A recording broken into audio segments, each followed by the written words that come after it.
There seems to be something, a pattern I'd say for lack of better words, when it comes to Mihlali Ndamase and her dating life. The latest one being Michael Breeds. You remember the story of her, there's Michael Breeds' character having bought her that dress apparently that she wore to Big Nan's 100,000 subscribers event. Now she and this man are in a legal battle, okay? Apparently this man has been subjecting Mihlali to harassment, threats, intimidation. But before we get into that, hold on to your weaves, okay? Because if you thought 2025 brought enough celebrity drama, honey, 2026 came with bombshells of its own, okay? Some of these things no one saw coming. We're talking about a beef so legendary it practically had a life of its own until now.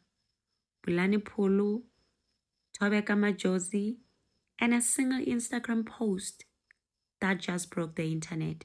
You won't believe what they said to each other. It all started with this. Bulani Pulu, Cassper Nyoveste's wife, posting this iconic crying Jerry meme with the caption, "What a start to the new year. Let me go cry. Thank you, Jesus." Now, we all know Bulani has been on a spiritual journey with her husband. Okay. Sharing powerful messages of faith, right? But now, absolutely no one could have predicted this. Full control, anger and unforgiveness, radically forgiving.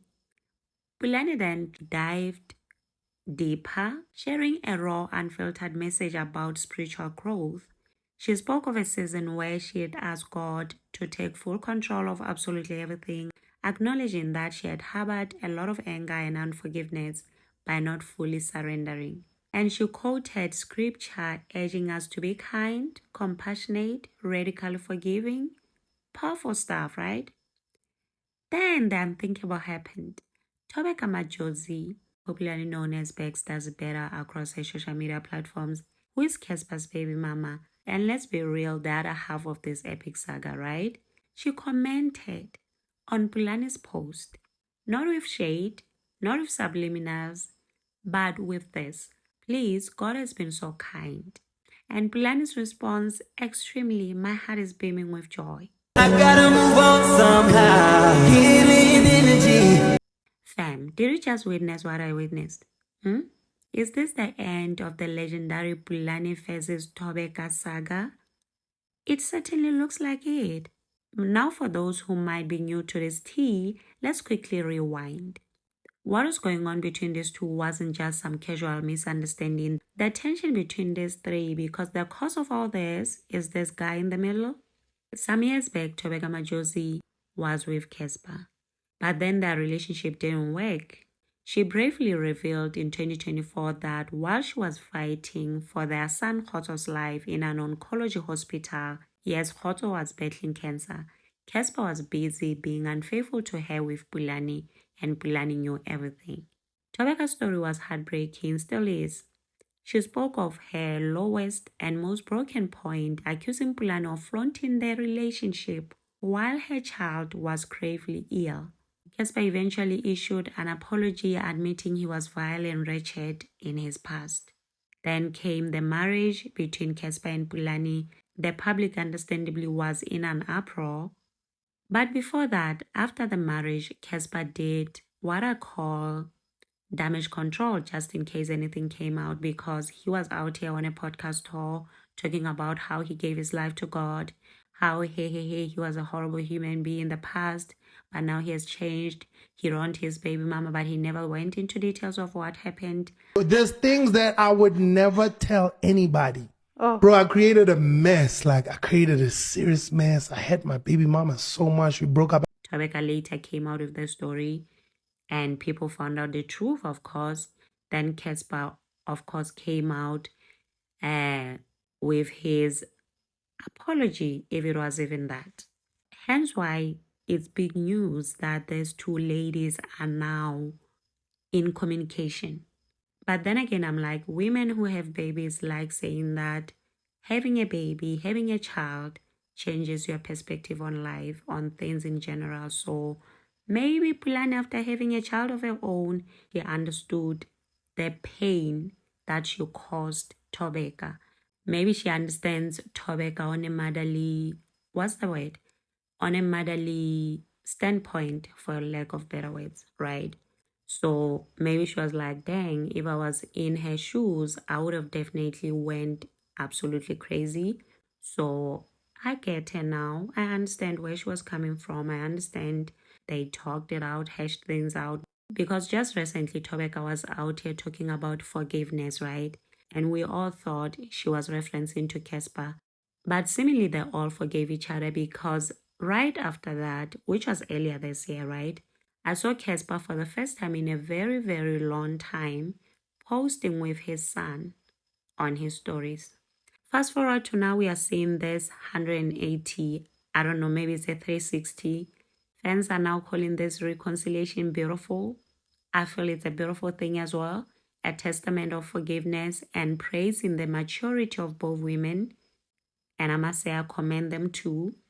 And I also saw one comment that perfectly summed this up. The person had said the only people they should convince is themselves because they're the only ones who are together at the end of the day. However, it really does seem like there's no convincing that needs to be done.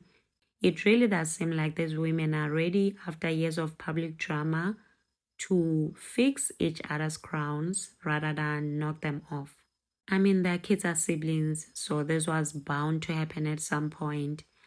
And I'm happy it happened sooner rather than later.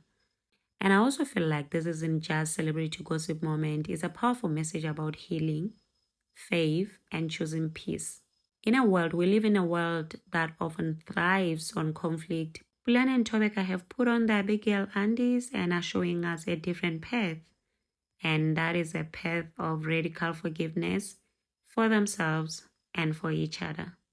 Back to Mihlali Ndamase. There seems to be something, a pattern I'd say for lack of better words, when it comes to Mihlali Ndamase and her dating life. There was a report recently, a vlogger who said that you had assaulted him. If you come for my family, I will come for you.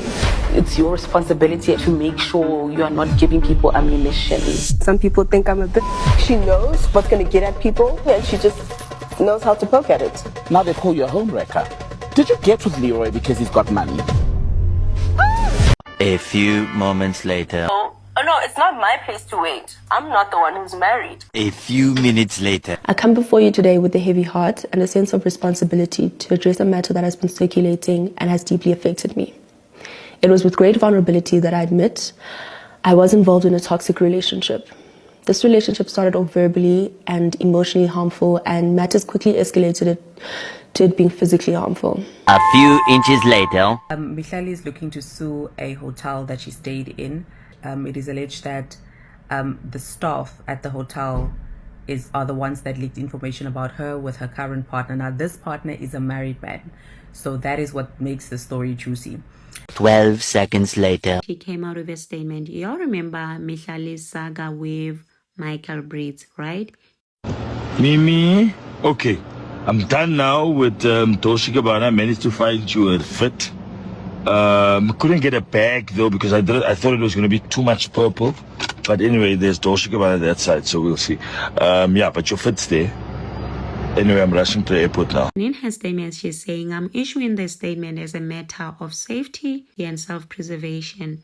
I'm deeply concerned for my life and the well-being of my family. Should anything happen to me, it is important that the truth is known. For several months now, I've been subjected to ongoing harassment, threats, and intimidation by a man named Michael Breeds, also known as Mike. She put this man's handle there. After I rejected his advances, his behavior escalated into something obsessive and frightening. I have personally witnessed him following me. He has appeared at my place of work without reason and shown up in spaces where I'm parked or seated as though monitoring my movements. My privacy has been repeatedly violated. Members of my family have been approached in public and people have been paid to follow me and take photographs of me without my consent. Ooh, Sana, this Michael Breeds character really sounds scary right now, okay?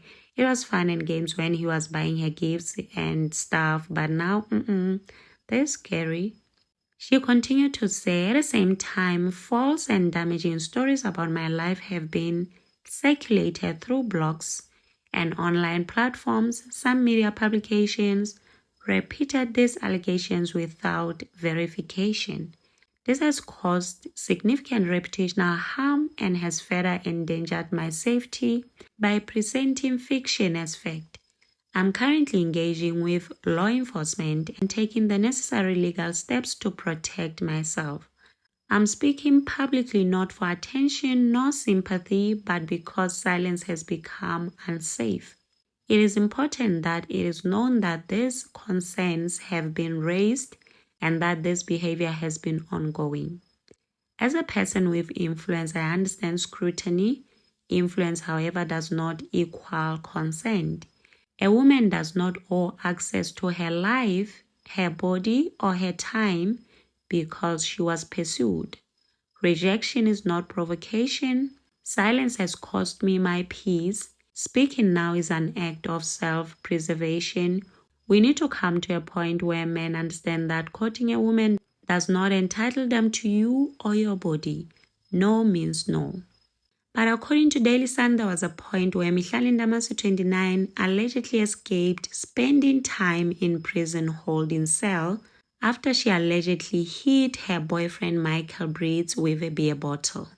Michael Breeds apparently opened a case of assault against Mihlali with intent to cause bodily harm, and the case was opened at Rosebank Police Station, north of Joburg, in September 2025, but he later came back and withdrew. And according to the outlet, Michael was socializing with his friends at Montana's pub near Jan Smuts Avenue in Joburg North after 4 p.m. on the 13th of September 2025 when an argument started. This was allegedly after Mihlali confronted Michael and asked why he was chilling with his associates, including some women. During this commotion was when Mihlali reportedly picked up a beer bottle and allegedly hit Michael on the head. And after the incident, Michael went to the police station to open a case, but he later submitted a withdrawal statement after the two made peace, which was taken to court where the case was officially closed. And get this, 2 police statements seen by Daily Sun confirmed this. The first states that he was assaulted on the 13th of September 2025 at Club Montana. The suspect hit him on his head with a beer bottle. The second statement confirms that the case was withdrawn and the docket was closed. And Mihlali does have this reputation for laying hands on men, using beer bottle to assault men. She does have that reputation. She's dangerous. What are your thoughts though, fam? Let's continue in the comment section. Also remember to subscribe, like, share. Until next time, bye and thank you for watching.